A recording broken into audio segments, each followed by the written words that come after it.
Hi friends, എല്ലാവർക്കും എൻ്റെ പുതിയൊരു വീഡിയോയിലോട്ട് വീണ്ടും സ്വാഗതം. ദേ ഈ കുട്ടികൾ പറയുന്നത് ഒന്ന് ശ്രദ്ധിച്ച് കേൾക്കണേ നിങ്ങൾ പ്ലീസ്. ഇങ്ങനെ പ്രധാനമായ 6 ടെസ്റ്റുകളാണ് ലഹരി നിർണ്ണയിക്കാനായി ഉപയോഗിക്കുന്ന ടെസ്റ്റുകൾ. ഈ ലഹരി പദാർത്ഥങ്ങൾ എന്ന് പറയുമ്പോൾ അത് നമ്മൾ ഉപയോഗിക്കുന്ന നേരത്ത് നമ്മുടെ നാഡീവ്യൂഹങ്ങളെ ചെറുകുടൽ ആഗിരണം ചെയ്യുകയും ചെയ്യുന്നു.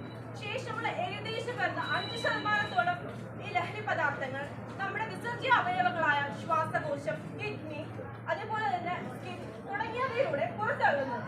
നല്ല സംസാരം. എനിക്ക് ആ കുട്ടിയുടെ സംസാരം ഒരുപാട് ഇഷ്ടപ്പെട്ടു. നമ്മൾ നേരെ പോയി ഡോക്ടറെ കണ്ട് ടെസ്റ്റിന് എഴുതി തന്നിട്ട് യൂറിനും ബ്ലഡൊക്കെ കൊടുത്തിട്ട് പിന്നെ ഒട്ടും വയ്യാത്തതുകൊണ്ട് നേരെ അവിടുന്ന് വിട്ട് ചെയ്തു.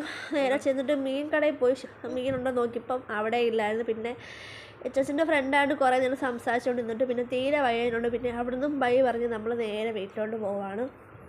ഇത്രയൊക്കെയുള്ള വീഡിയോ എല്ലാവരും കാണാൻ ലൈക്ക് ചെയ്യുക, സപ്പോർട്ട് ചെയ്യുക, കമൻറ്റുകൾ അറിയിക്കുക. Bye bye, see U.